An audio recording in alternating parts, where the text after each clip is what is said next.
Good afternoon, everyone. I'm Maya Peterson with iNACOL and working with member services here. On behalf of the entire iNACOL team, thank you so much for joining us for this Teacher Talk webinar. We really appreciate you making the time at the end of what is probably has been a very busy day for everyone, so thanks again for making the time. We are recording the session and we'll post the link at the completion of the session. Today we're excited to welcome two expert educators from Pennsylvania to share what they're doing. And this webinar is just one of the ways that iNACOL supports the field with information sharing that helps our networks continue to build knowledge around personalized, blended, online, and competency-based learning. This Teacher Talk webinar series is geared towards our practitioner community and closely aligns with our mission, which is to ensure that all learners have access to a world-class education and quality blended and online learning opportunities that prepare each for a lifetime of success. A few housekeeping items. You'll find the chat window docked on the lower left of your screen. Throughout the session, we'll be monitoring that, so feel free to type your questions, responses, or comments there, and everyone will be able to see and respond to you. We'll also be monitoring that for questions and have some time at the end for Q&A. I would like to provide a short introduction to our guest speakers today. We're joined by Colette Cairns and Ken Zimmerman, both with Lancaster-Lebanon Intermediate Unit 13 in Pennsylvania, which is an education service agency. Colette is a coordinator of online and hybrid learning, and she has a BS in Business Education and a Master's in Educational Technology. She has 29 years in education and was previously a business teacher and technology integrator. She currently manages an online program for the Lancaster-Lebanon schools, the hybrid learning program, and provides professional development to schools to participate in the Pennsylvania Hybrid Learning Institute. Ken is the coordinator of instructional technology and digital media at IU13, where he coordinates the instructional media services. He provides PD in the use of instructional technologies and blended and hybrid learning strategies, and is also a member of the Pennsylvania Hybrid Learning Institute, which provides PD for school district members pursuing hybrid learning. Ken has a BS education in Spanish education and an MS Ed in curriculum and instruction with a focus on technology. So without further ado, I will turn this over to Colette and Ken.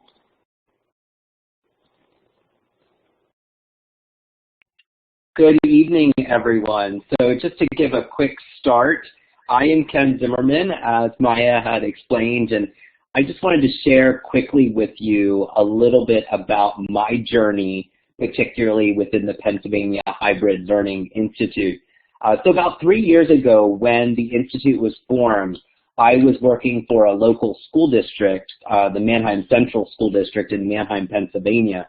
And we were looking for a way to be able to truly personalize student learning with a real focus on leveraging all of the technology that we had in the classroom and a way to really change the instruction that was taking place with this mass influx of technology between devices and interactive whiteboards and other technology infrastructures that we had set up. And so doing that, we investigated becoming part of the hybrid initiative, the statewide Pennsylvania Hybrid Initiative.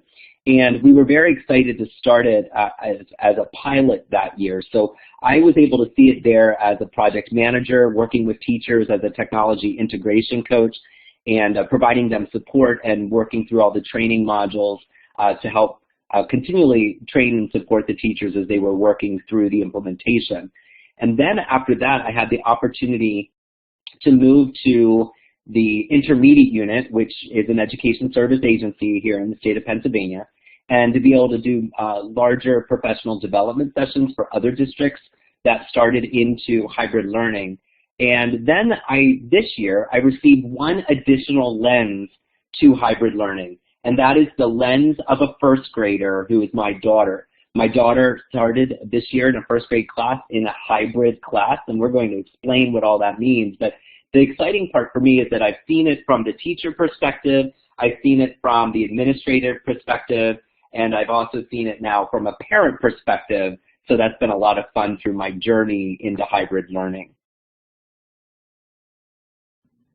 And I'm Colette Cairns, and I am just going to kind of piggyback off of what Ken said a little bit about I think for me that hybrid learning has been just such an eye-opening and an exciting experience for me the past 3 years. I was lucky to start with the PA Hybrid Initiative from the ground up when it was actually brought to our IU from Delacour Strategies, who we partnered with. They brought the idea to the IU, and then we took that idea to our school district. And I happened to I started the job at the IU the same exact year that we started to educate our school districts on hybrid learning. So I feel really fortunate that I started with year one when we had the pilot schools like Mannheim Central, which Ken was part of, to now where it has just really ballooned, and we have so many schools involved in the initiative. And honestly, I don't really view hybrid learning as an initiative anymore. I really think that this is just an exciting teaching strategy. It's just really good teaching. And I think for me, it has been one of the best things that I have seen in the 29 years that I've been teaching. And I just feel like I just hit, towards the end of my career, one of the best things that I could have ended on, because it's just one of the most exciting things that I have ever experienced. So we're excited to talk to you about that today.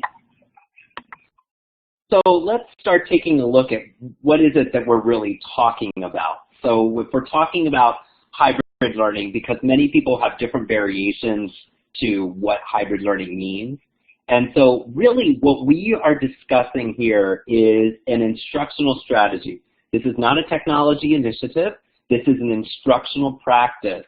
So hybrid learning is all about teaching and learning a system that rotates students among different learning stations of 3 different modalities of learning.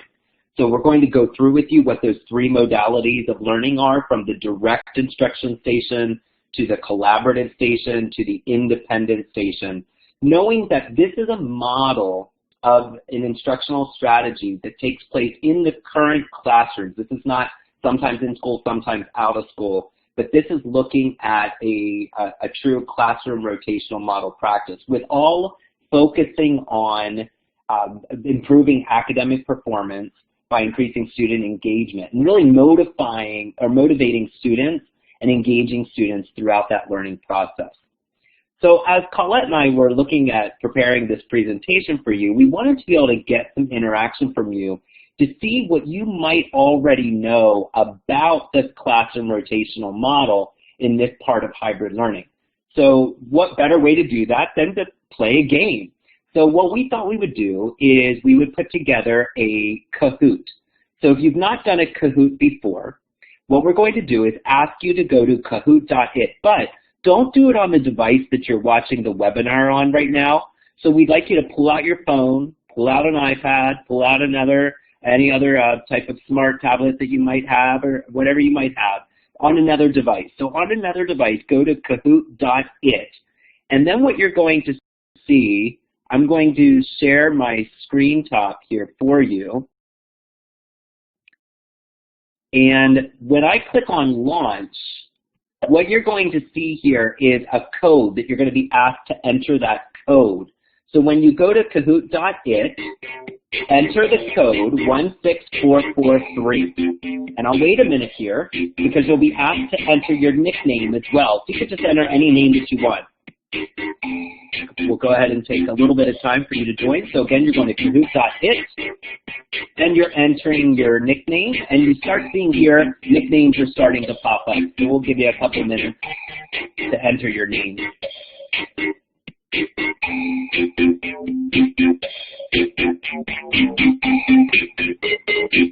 you have used the Kahoot before, you can raise your hand so we know how many people have used it before.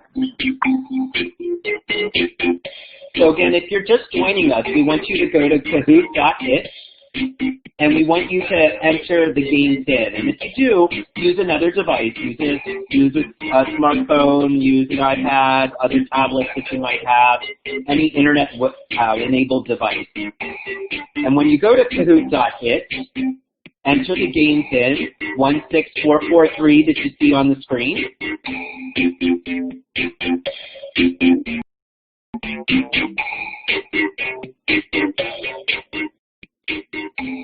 When we begin in just a short moment, you're going to see a variety of questions on the screen. We'll read the question together, and then on your device, you're going to go ahead and answer that question. So again, for those of you that just came on, you want to go ahead and go to kahoot.it on your device, on some other separate device, and you want to enter the game pin 16443 as you see on the screen. And then go ahead and enter your nickname. And again, we see names popping in here. We can see how many players we have so far.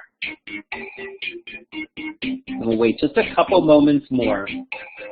I know it might be hard if you're just teleconferencing in where it's just audio, so you might not be able to do that. But if you have another device that you can get on, that would be great.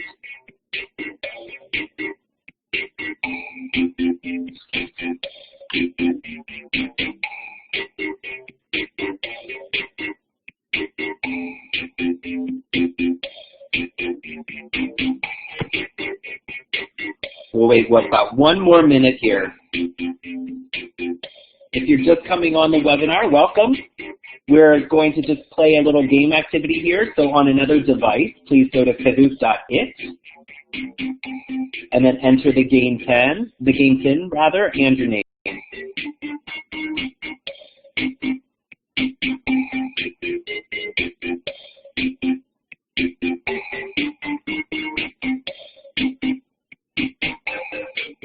All right, we're going to go ahead and get started. So again, you're going to see a question pop up on the screen, and it's just a series of 5 questions.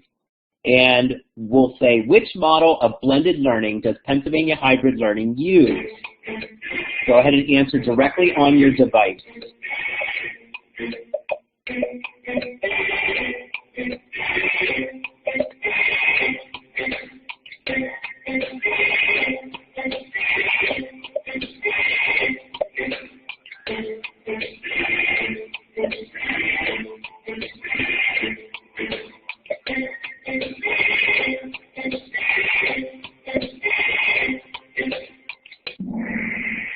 Great job. So the answer is classroom rotations. That's the particular model that we're looking at of blended learning. So whoever Big Jim is, congratulations. You're the leader on that leaderboard so far. So again, if you've just joined us, please open up another device and go to kahoot.it and enter the game pin, and we'll continue. So the next one is, which station is not one of the PA Hybrid Learning rotations? What do you think?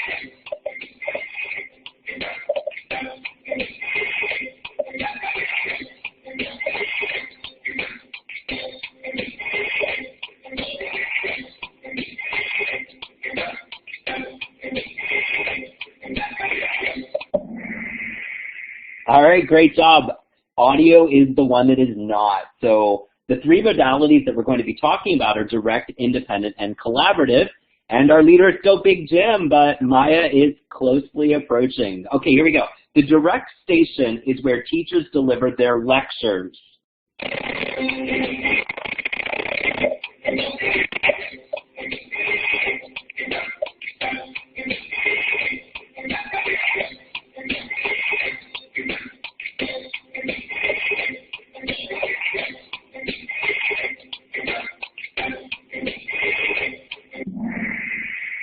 And that is false. Now that one might have been a little tricky for you because of the operative word in here is lectures.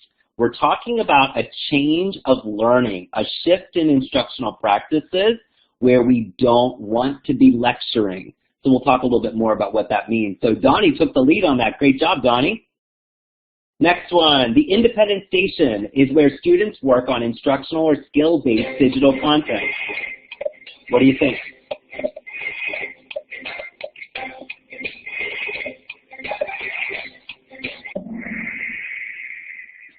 Great job, that is true. So we'll talk a little bit about what that content is and looking at instructional and skill-based digital content providers.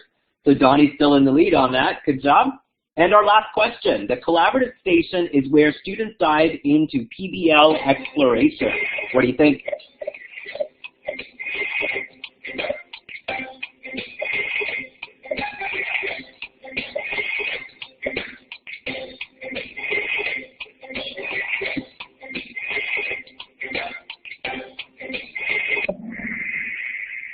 Excellent job. So that is true. So the collaborative station involves project-based learning and some other styles of learning too that we'll talk about. So great job. Donnie is our winner. Go ahead and give him a virtual round of applause. Good job, Donnie.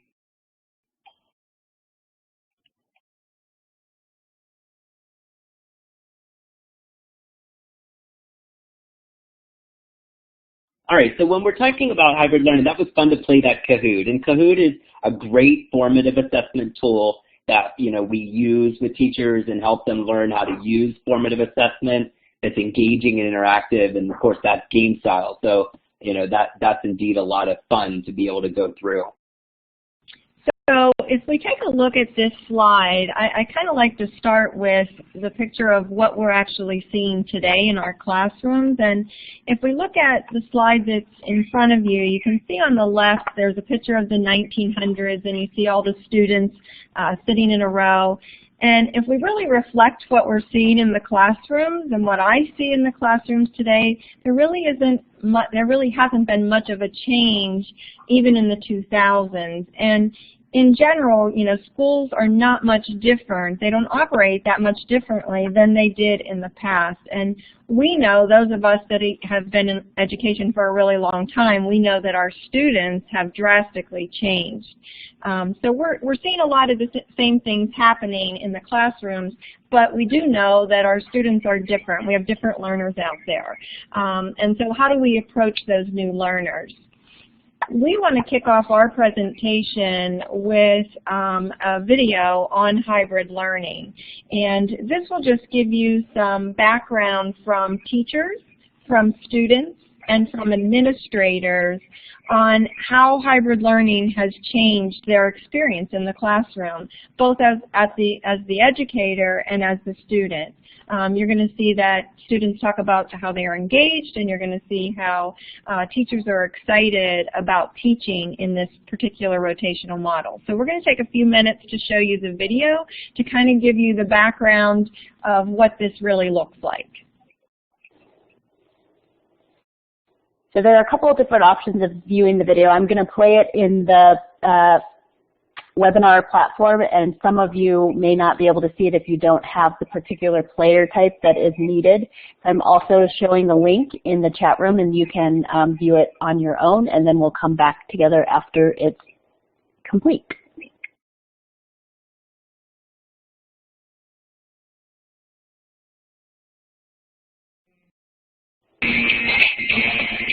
The world is changing.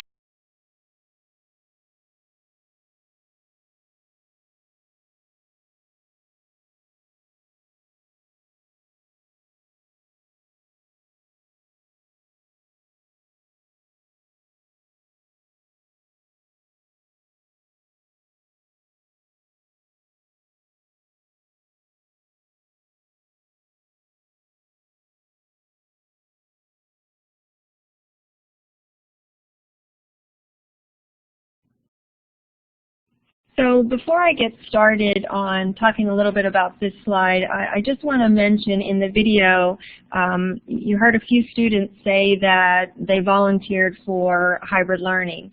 And at Lebanon School District, the first year that they started their pilot, they gave students the opportunity to volunteer. So it was just a way of giving students the choice to try to learn in a different way. But after that first year, then the school district expanded their program, and actually all students in the high school are in a rotational model. All classes are run in a rotational model. So I just kind of wanted to clarify why some of the students were saying that they volunteered. And in that particular school, that's how they started their pilot. So with this slide, we often hear that the terms hybrid and blended used interchangeably. And I think it's important to kind of emphasize these terms and how they're most perceived and how we're actually viewing the hybrid model. So if I would ask you what is the difference between hybrid learning and blended learning, or what does the term hybrid mean or blended mean, most of you would probably say hybrid or blended means that a student has an online component in their classroom where they could do at home, and they have a traditional component where the teacher is instructing the material. In the hybrid model that we're going to be talking about, it's going to be using a rotational model with that traditional piece and that blended online piece. But I think the major difference, not only that there's going to be a rotational model going on in the classroom, but the pedagogy totally changes based on the data that the teacher is receiving on a daily basis. In most online and blended environments that you hear about, the instruction doesn't really change as far as differentiating the instruction for each student. And in the hybrid model, we are going to focus on data to drive our instruction in each of those particular stations. So there is an online component, there is that traditional component. In addition, we have a collaborative component, which is the higher order thinking project component. But the key is that the data is what drives that instruction, and that the pedagogy does change from day to day.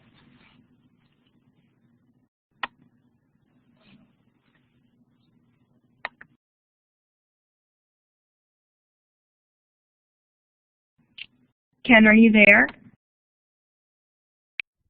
Sorry, I didn't hit talk on that, and I was talking.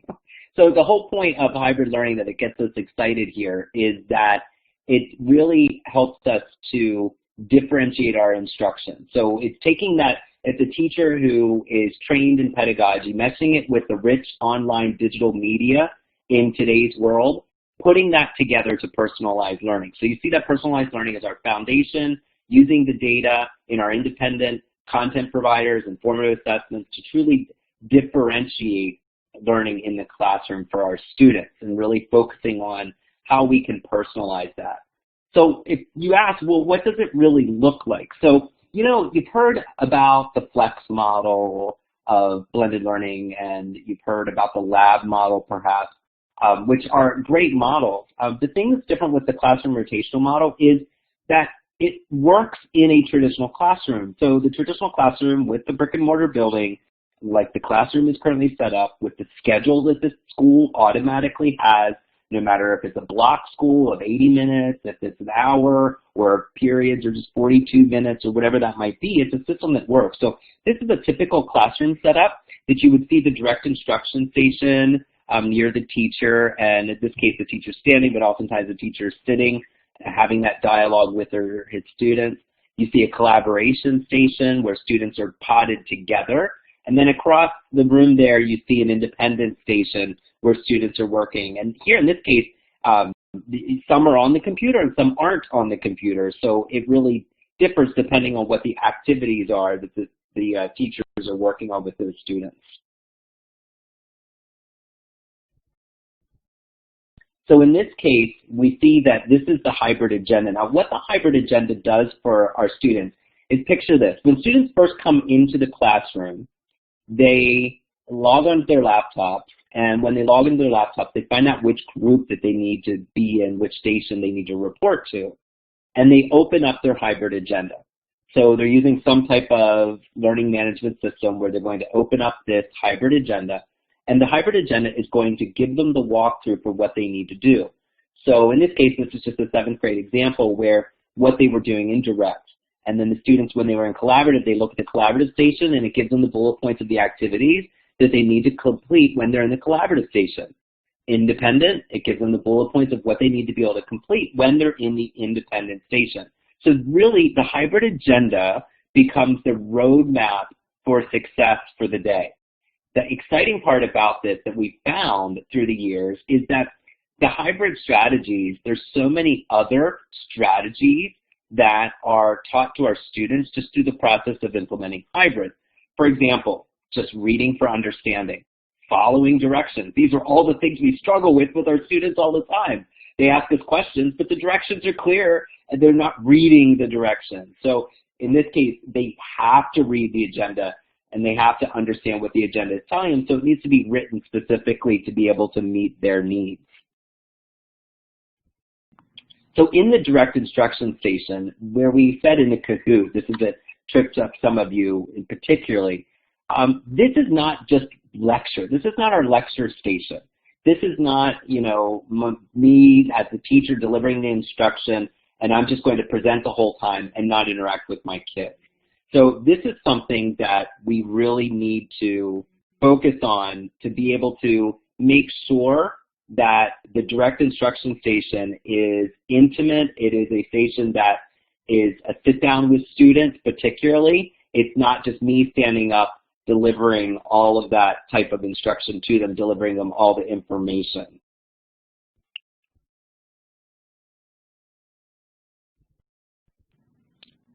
So typically in the direct station, one thing that we like to emphasize is that when you're teaching a new concept, you would probably want to put your lowest students in the direct stations first.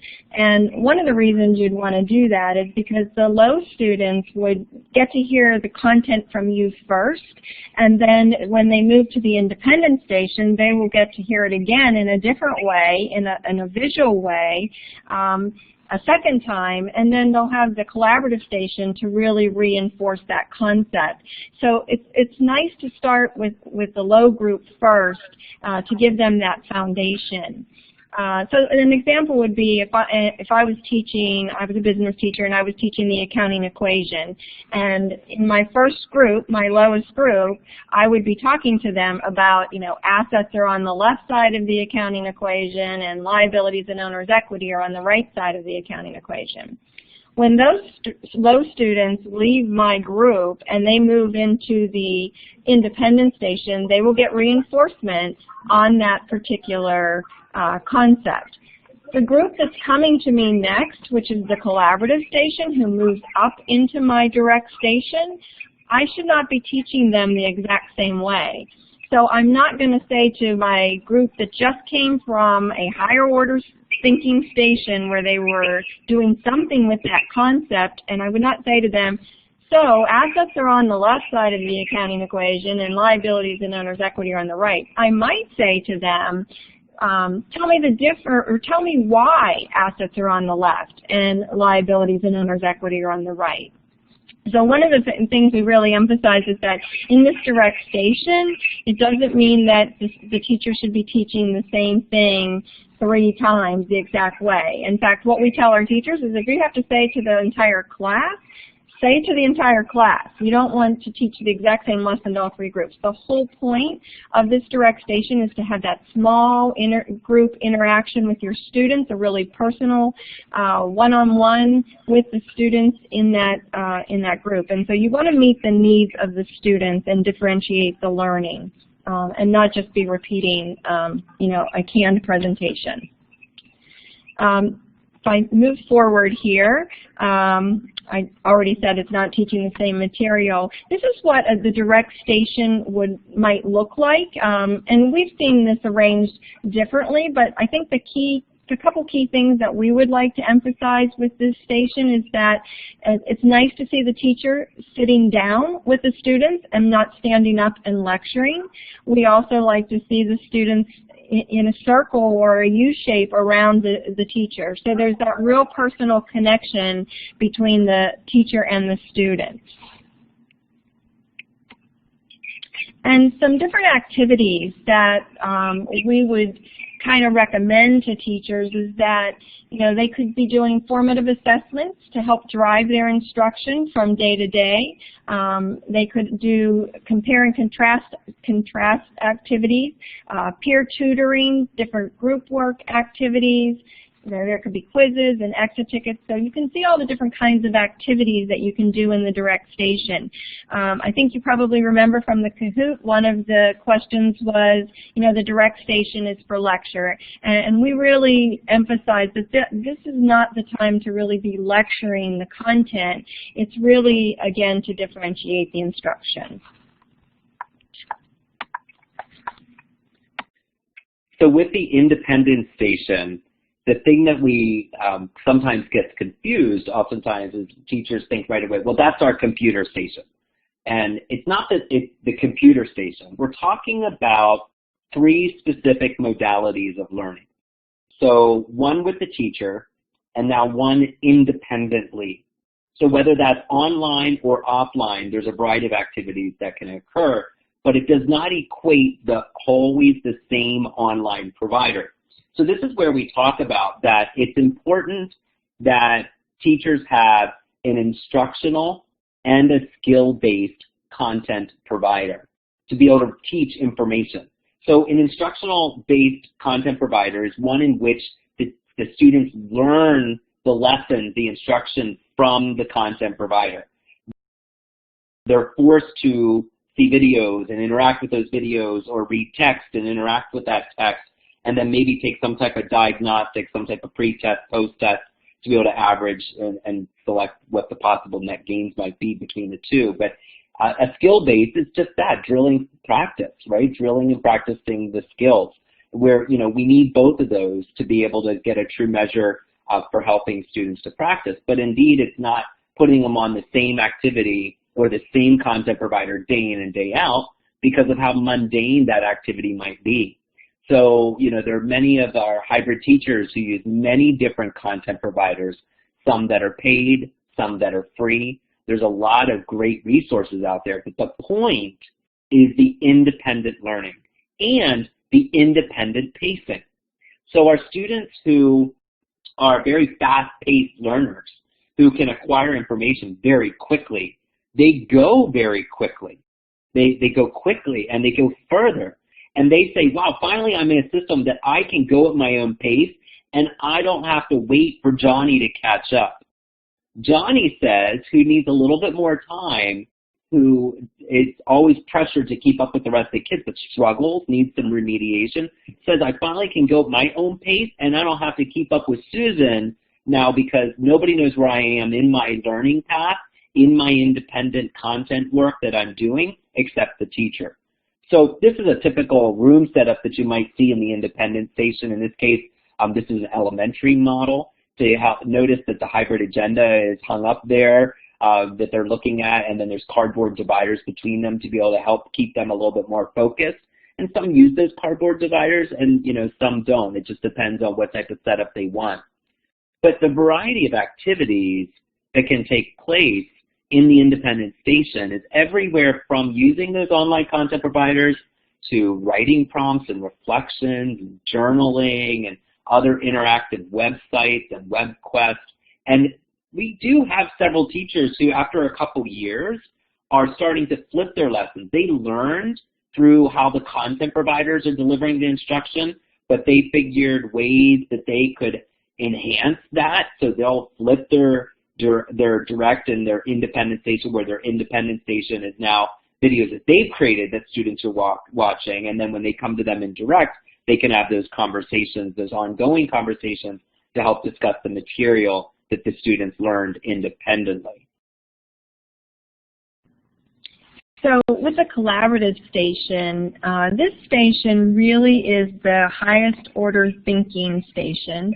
It's the one that we recommend that the teachers are incorporating real-world projects, authentic projects, STEM projects, just to connect the content for the students. And it really isn't the station where we would want to see teachers just having students working in partners on worksheets every day. And it's not something that we say that they can't do. It's just in this particular station, we would like to see that the students are using, you know, the 4 C's, the creativity, the communication, the collaboration, and the critical thinking. In addition, it also, I already told you that the collaborative station is higher order projects and authentic projects. But the room setup tends to change a little bit from different classrooms. Some teachers put their kids in pods of 2 to 3, and some teachers will put their students all in a big table. Again, the key is just teaching that collaboration part, and we have found from our experience over the last 3 years that this is really the hardest station for teachers. The direct station is really easy because that's what they're most comfortable with. That's, working with the students and their content. The independent, they find that they're okay with that too, to find some good independent resources that the students can use to support their content or their curriculum. But the collaborative station really does take a lot of management. It takes a lot of the teachers to think about a project that they can incorporate that's a larger scale project, and one that really does have that authentic piece to it, that it connects to the real world. So again, we've seen teachers have their students set in pods of 2 and 3, and some have them like the whole entire group works together on a big collaborative project. Some of the different types of collaborative projects that students could do. Big ones that we have seen are the STEM projects and the authentic project-based learning types of projects where students are actually presenting to public audiences and doing real live work and research. So this is the station where it should be graded the most. It's using the higher WEBS depth of knowledge, the 3s and 4s in WEBS. And again, higher order thinking skills is what we are trying to promote in this particular station. So if we take a look at Bloom's taxonomy and where these 3 modalities of learning take place, in the independent station where students are working with an online digital content provider, whether instructional or skills, it's that lowest level. It's that understanding, that remembering status, but in that stage rather. But going up the columns then in direct, with the teacher, with engagement with the teacher, they're able to analyze, apply that material a little bit more. But those 2 stations still do not get to the highest order thinking skills for that collaborative station that we want. In collaborative is truly where they're able to produce, to create, to evaluate. And as Colette said, the point is to really make the authentic connection. We've all found students question and say, why do I need to learn this? What is the point of this? And really, it's our responsibility as teachers to be able to make those authentic connections for them so that they understand why they need to learn the content that we're teaching them. And sometimes it might be more challenging than others, depending on what that content might be, but that's the point of the collaborative, that students learn how to work together through collaboration, and that they're creating and producing content and materials that they're able to use. We've seen hybrid learning work very, very effectively from 1st grade on up through 11th and 12th grade. But when an elementary teacher first takes a look at hybrid learning, they think, well, this is no different from what I do. I do centers. I have my audio station, my listening station. I have my read aloud station, or read to yourself, or read to the stuffed animal. I have, some of my other stations to, do some direct work with students. And true, that's all part of it. But what we're looking at here that's different is that there are 3 modalities of learning that are data-driven. We're getting data from all of these 3 stations, and we are determining our grouping based off of the data that we're getting. So our formative assessments in direct, along with our independent content provider, to be able to understand, where the students are and to really target their deficiencies and proficiencies immediately. And they change. You know how they change from one lesson to the other, or one chapter to the other, one unit to the other. They change, they fluctuate. So we want them to be more purposeful stations that are trying to pinpoint these activities to work through our higher order thinking skills and to work up our ladder with that. The point here is what we're trying to do is really personalize learning. So we want to make sure that students are moving at their own pace. So we have students at multiple places in the independent stage, and some are much farther than the others, and the others take more time to catch up. So we want that independent grouping. We want to be able to make sure that students are being able to move at their own pace and that they're learning independently, and that teachers are constantly looking at the data to help support the needs that are currently in that classroom. So we have a few examples of some quotes from teachers, and these are actually first-year hybrid teachers when they first started. We kind of got these quotes mid-year because we wanted to kind of get a perspective of how they felt hybrid has changed their classroom. So we're just going to give you a minute or so to read the quotes, and we have a couple slides of the quotes. Just so you can see how teachers feel about hybrid learning in their classrooms.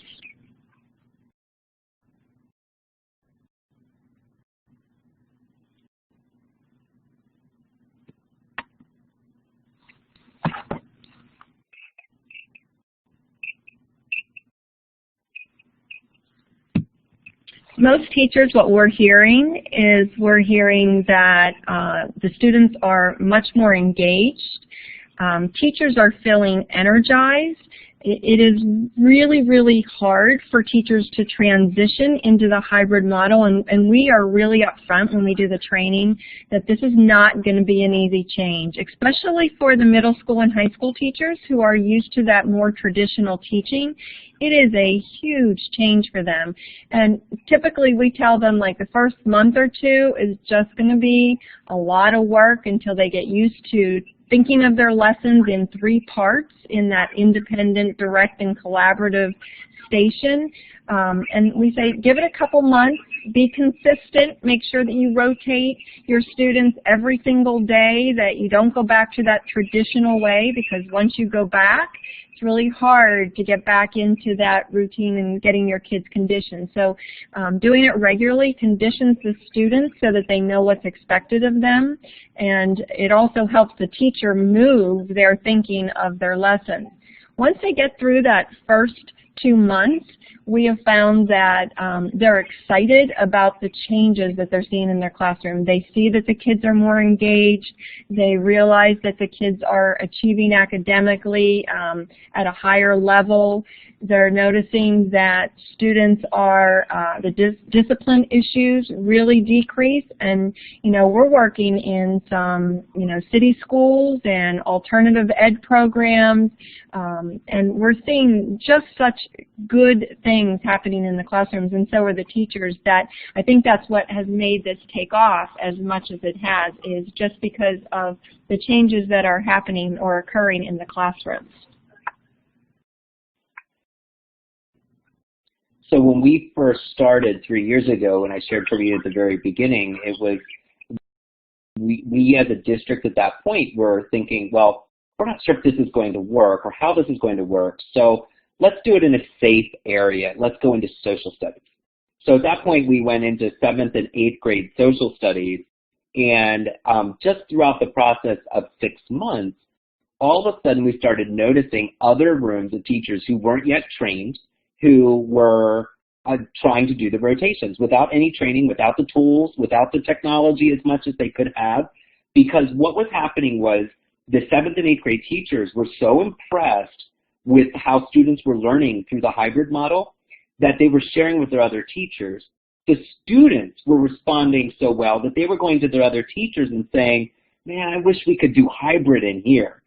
So this is the first time in my career in education where I've seen something come into a district and so many teachers want part of it and want to embrace it and are asking to be part of it. And that district to this day is still experiencing, and that's what we're seeing in all of our districts, that when they started as a smaller pilot or implementation, it keeps growing and growing and growing to the point where it's all schools and all grades, in many of the districts. Because the whole point is right here. We talk about data-driven instruction, but that has a lot of different meanings to a lot of different people. And that could mean your data team meeting that's once a month, or that could mean the data team meeting that's once a week, or that could mean, okay, we're looking at, our benchmark testing, or state testing, or national testing, depending on what state that you're in. And it means different things. But what we want here is we want an ongoing, if not daily, process for teachers to have quick access to data that tells them what the proficiencies and what the deficiencies are of the kids on any given standard, on any given topic, so that we can move towards a more mastery-based approach to learning, so that we can really understand quickly how to meet the needs of our students. So that data-driven instruction is just, you know, a key element for what we're looking at. We have another video, but we want to leave time for questions, as the questions are starting to come through. So we'll just put the link in the chat window of this video that you can watch, you know, at another time, and this kind of gives you a little bit more practice setup of hybrid learning. But we would like to be able to open the floor to you know, answer some questions that you might have as we're taking a look at these. So the one question I see in the chat is, where do teachers find the resources for collaborative portions of projects?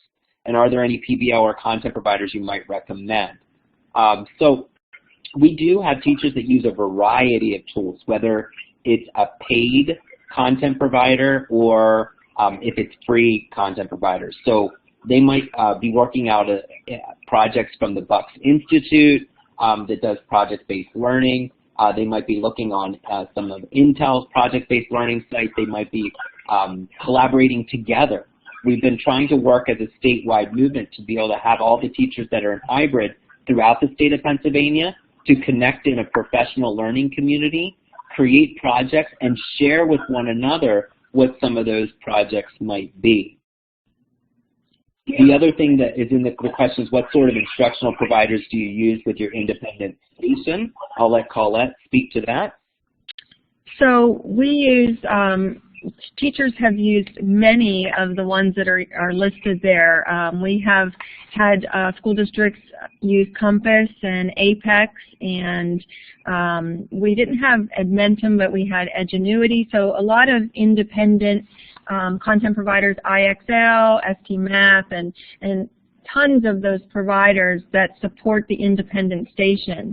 One of the key things that I think Ken mentioned when he talked about the independent station is that there is that digital content type of material that you can purchase, which is, you know, the instructional part, and there is the skill and practice content, which actually reinforces, it's more of the drill type practice, which reinforces what you are teaching.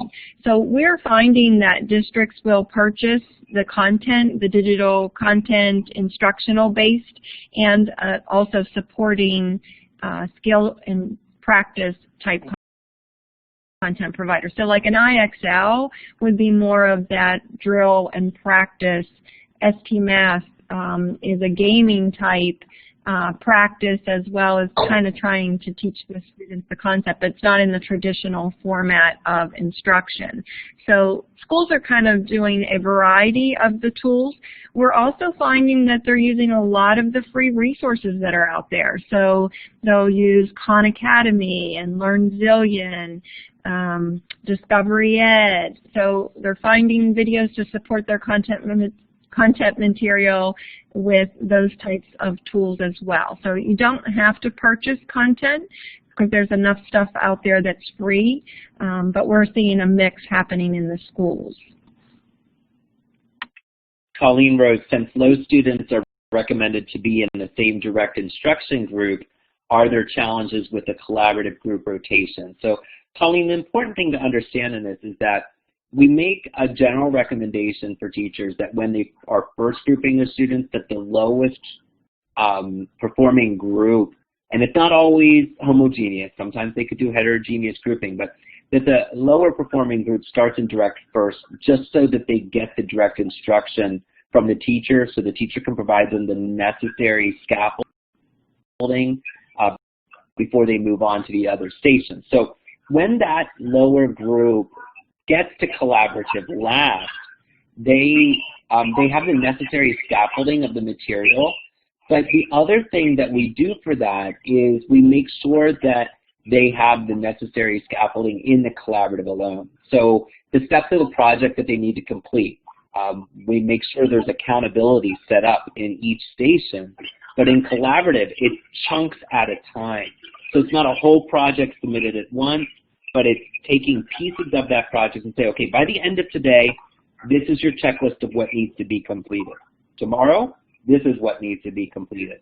And, you know, we have found challenges, but what we've seen is that, you know, students are working together. Students are solving the problems together, asking each other questions to be able to help one another. And if I can just add to that, to what Ken just mentioned, because I think a lot of times when we talk about the collaborative station, teachers get the you know, they get the notion that, well, whatever I'm doing in direct at that specific moment, that's what has to be happening in the collaborative station.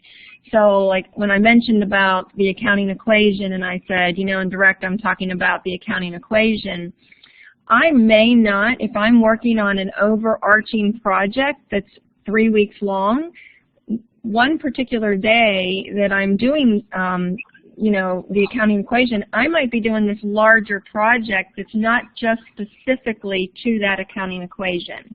I'll give an example for math because maybe this will make more sense.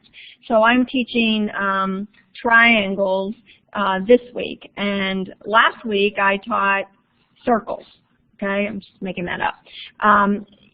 So what I was teaching last week, you know, they already learned that material and they understand it and know it. And so they have a better understanding to get to that higher level. I might take that unit from last week and actually make a larger project out of it that they will do the next week. So the collaborative station doesn't have to exactly match what they are doing at that particular time. I don't know, Ken, if you want to add to that. Clarify that right. more. I think that's just the pacing that, you know, like sometimes the real foundational skills, you know, it's a challenge. So it's important to that station doesn't always have to follow the direct and independent. Sometimes that's a challenge for teachers to understand in the beginning. The next question we have here is from Richard. And Richard, I'm not quite sure what you're asking there. Is there a role for online access to vetted live adult teacher tutors that kids can work with while in the classroom? Online access to live teachers. So are you asking that if some of the digital content providers that teachers are using, is there a teacher on the other end virtually? Or is it that while students are working on that content, the idea for us in hybrid is that if students struggle with the content in the independent station, they're going to address those struggles in the direct instruction station. You know, so students might have some questions or some issues that come up, but they're to write those questions down. Some teachers open up a Padlet that students can post questions to, so that when they get to the direct instruction station, they're actually answering those specific questions. Sometimes in direct you saw that it's not always for the whole group at once with all, you know, 10 kids, 12 kids, or 6 kids, whatever's in that group, but they might be all working on an assignment and the teacher's then working one-on-one with each student. So that's where they would get that type of tutoring. So I'm not sure if that's the answer to your question, Richard. If you need more clarification, let us know on that. Yes, teachers' access is virtual. Good. The other thing we have here is from Andy, and Andy, Colin, I would love to address this because this is something that comes up particularly with secondary teachers. Elementary teachers don't tend to have this fear that we've had that experience, but with secondary teachers, it's the fear of, okay, if I'm in direct instruction station with my students, what's happening over in collaborative and independent while I'm not with them? So I'll let Colette go ahead and answer that one. So what we typically recommend is that in each of the stations that there is some accountability piece, that the students have to do something to show that what they've progressed through during that particular station. So for example, if they're in the independent station and you had them watching a YouTube video, if you did not have some kind of accountability piece on that particular YouTube video, the student probably is not going to watch that video. And what I mean by accountability, teachers might take a video and put it into a tool like Edpuzzle or Educanon or Zaption, which allows, if you haven't heard of those tools, what it does is it allows you to take a video and incorporate questions within that video, formative assessment type questions. It also shows whether the student has watched the video or not. So when the teacher gets home in the evening or at the end of the day, they can take a look at the particular Edpuzzle tool, log into Edpuzzle and see what kids have watched the videos and how well they did on the formative assessment. So there's that, again, the assessment piece where it can drive the instruction. If you see the kids aren't getting what's happening, you can switch the groups up. And also it's providing that accountability. Did the kids watch the video? And how well did they do? So that's the accountability in the independent station. Ken kind of alluded to in the collaborative station the same thing, that even if you have a huge project that's 2 or 3 weeks long, and typically teachers don't work on that project every single day. They might do big projects like, 3 days a week, and the other 2 might be more practice with the new content that they're learning. But when they're working on those larger projects, there has to be some type of accountability in the project. There has to be something where there's a checklist of what students need or what they have completed. Ken mentioned a Padlet wall, where kids might have to put what they did today, what's in progress, and what still needs to be done. And then every day the teacher can take a look at that Padlet wall, or it could be done on a Google Doc. But there has to be some sort of accountability piece in that collaborative station to keep the kids focused and on task. If you don't have those pieces in place, then yeah, there would be probably some classroom management issues. So I know we're out of time, but I just want to quickly address the high stakes question, particularly. So the question is, are teachers concerned about high stakes testing? And absolutely, we're always concerned about that. And I think that that's something that in the very beginning is a challenge to understand. But what I can tell you is this: our districts have seen substantial increase in their data for how students are doing on these state tests. And they've had control groups and focus groups, and they have been so impressed with the data they've received on their local level that they can continue to grow the environment of hybrid learning throughout their schools and districts. So it's been exciting to see that it helps students go more deeper and broader with the content. So I just wanted to thank everyone so much for their time, and certainly to Colette and Ken, thank you so much for sharing. You've shared a great example of a model of personalized learning that's clearly focused on student-centered instruction, and like you said, not just technology. So thank you so much for taking the time to share your expertise with us. I did want to just share some upcoming webinars that are on the horizon. On May 13th, we have Maria Warthen, our iNACOL VP of Policy and Advocacy, and she will be sharing a federal and state policy update, which is particularly timely because of all of the activity surrounding the ESEA reauthorization. And then on May 21st, we have our next Teacher Talk session, and that will be talking about translating online learning skills into the workplace and finding success for those kids there. So please register online on our website, and again, I will post Colette and Ken's email addresses in the chat in case you have questions that we didn't have time to address. But thank you so much, everyone, for joining. Thank you.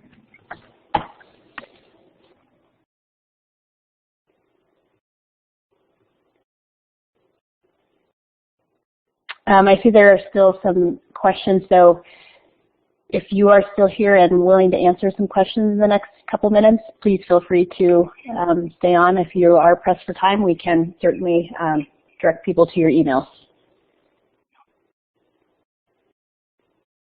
Sure, we can answer a couple of questions, yeah. Yeah, I was trying to go through and see what was the last question that we did not answer. I think the one from Brad about data that shows students perform better in this model? I don't know if you have specific highlights you could share.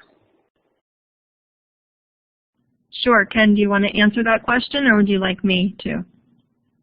Well, I think that that's what we've seen some great results within districts, and the districts have seen substantial, even like on the state test, percentage of net gain from the hybrid rooms versus the rooms that aren't hybrid.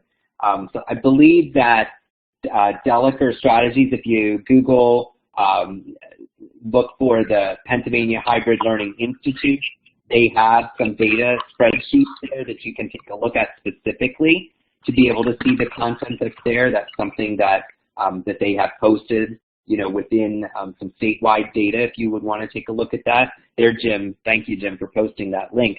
So if you go to PAHLI, you would be able to see that from the Pennsylvania Hybrid Learning Institute. But again, like that's the thing that our schools are seeing, and that's why things are growing, because they've actually seen an increase in their student achievement data on the statewide tests. Yeah, and I'm just going to piggyback off of that. Most of the schools, when they started the pilot in year one with us, they had control groups, and they had, they had their hybrid groups, and then they had a control group, and they measured based on student growth. They looked at discipline. They looked at their test scores, and all of our districts have really expanded drastically, and it's because of the results that they are seeing. Colleen had asked, she's picking up the part about co-teaching, and it was where we were saying with Richard that some of our lower remedial classes that might have a learning support teacher attached to it, oftentimes that learning support teacher takes on a different role in a hybrid classroom and facilitates the collaborative station to be able to help not only for the students that she or he is assigned to, but the rest of the students in the class as well. And our learning support teachers have said that it feels like such a more co-teaching relationship than what they've had before. But Colleen, we've seen that across the board. So no matter if it was elementary, middle school, or high school, that model exists there for those other classes. So it's certainly not necessary as far as having to have a co-teacher in the hybrid rooms because of the way that the stations work and the expectations of the students and the activities that they have to pursue in those stations. Yeah, and I would say like 90% of our teachers who have moved to the hybrid model, after they have divided their classroom up into 3 stations, they feel like it would be very difficult to go back to that traditional model of having 30 kids sitting in front of them. So it really has changed their way of thinking of working in smaller groups. And they're also saying that they're getting to know their kids so much better. And I think that's probably why the students are less prone to be discipline problems, because they become very close to their teachers. And they now don't need that attention like they would need when they were sitting in a group of 30 kids where the teacher really couldn't give them that one-on-one attention. So Thank Joy, you so I much think for that staying on a couple extra minutes. Oh, go ahead. One last answer. Joy was just kind of piggybacking on that and just saying, sounds like you have a structured support system. What advice would you give an independent school with very little support staff? Again, support staff aren't in many of our classes, so it's just the teacher with 3 groups, but the troubleshooting tips that the students learn, the independent learning that the students learn, the expectations that the students go through. It's a system that they really runs well with just that one teacher in the classroom without additional support.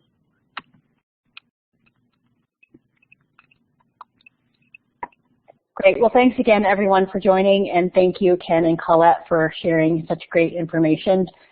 We really appreciate this, and we will look for everyone on the next webinar. You bet. Thank you. Thanks, and good evening. Bye-bye.